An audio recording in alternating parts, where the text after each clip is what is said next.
আসসালামু আলাইকুম ওরহমতুল্লাহি ওবরাকাতু। আজকে আমরা আলোচনা করব স্বপ্নে সাগরের মধ্যে সাঁতার কাটতে দেখলে কি হয়, সাগরে ডুব দিতে দেখলে কি হয়। আলোচনা বুঝতে এই সাথেই থাকবেন। সাথে যুক্ত আছে আমি মুফতি জুবায়ের ইমাম। আজকের এই বিষয়গুলো নিয়ে স্বপ্নের ব্যাখ্যা জানবো, আলোচনা করব। কথা দীর্ঘায়িত না করে মূল আলোচনা শুরু করে দিচ্ছি। তার আগে বলে দিচ্ছি, ভেরিফাই চ্যানেলের ডিসক্রিপশন বক্সে ক্লিক করলে একমাত্র পেজ এবং আইডি আসবে। এটা ছাড়া আলাদা অন্য কোনো পেজ নেই, আইডি নেই, ইমো নেই, হোয়াটসঅ্যাপ নেই, টিকটক নেই। নাম ছবি দেখে বিভ্রান্ত হওয়া যাবে না। সাগরের মধ্যে সাঁতার কাটা এবং সাগরে ডুব দেওয়া একই অর্থ। সাগরে ডুব দিতে দেখা অথবা সাঁতার কাটা স্বপ্নদ্রষ্টা নিজে সরকারি কোনো চাকরি পাবে যদি শিক্ষিত হয়, অথবা বাদশার কাজে নিয়োজিত হবে, এলাকার মধ্যে সম্মান পাবে, তার পক্ষ থেকে কোনো মানুষ ধোঁকায় পতিত হবে না, সে সম্মানিত হবে। সাগরের সমস্ত পানি পান করতে দেখলে স্বপ্নদ্রষ্টা দুনিয়ার মালিক হবে, তার বয়স দীর্ঘ হবে এবং বাদশার সম্পদের মতো সম্পদ তার পৌঁছবে, অথবা তার বাদশার প্রভাবের মতো প্রভাব অর্জন হবে। কেউ বলেন, যদি স্বপ্নদ্রষ্টা তৃপ্ত হওয়ার পর্যন্ত সাগরের পানি পান করে তাহলে তার শক্তি বৃদ্ধি পাবে, হায়াত দীর্ঘ হবে, বাচ্চার পক্ষ থেকে সম্পদ অর্জন করবে এবং সে নিজে ধনী হবে, এমন কিছু বুঝিয়ে থাকে।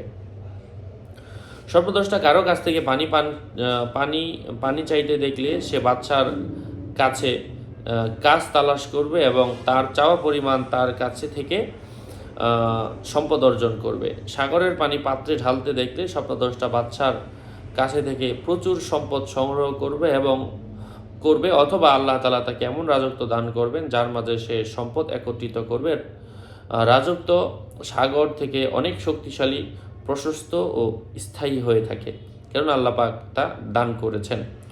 সাগরের মধ্যে গোসল করতে দেখা সে নিজে পাপ থেকে মুছে যাবে, পাপ মুক্ত হবে, তার দুশ্চিন্তা দূর হবে। সাগরে প্রস্রাব করতে দেখা সে নিজে ভুলের ওপর অটল থাকবে।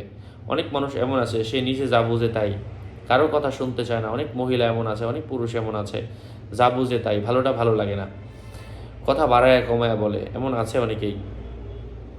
কারো একটু টাকা পয়সা দেখলে বলে, ওরি বাবা রে বাবা কত টাকা। তো এই সমস্ত মানুষই ভুলের উপর অটল থাকে, সঠিক আন্দাজ তাদের নেই।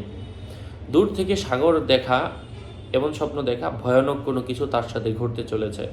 কারো মতে সে নিজে কাঙ্ক্ষিত, মানে তার সামনাসামনি হবে এমন কিছু, তার নিকটবর্তী এমন কিছু বোঝায়। এটা ভালো হতে পারে, খারাপও হতে পারে।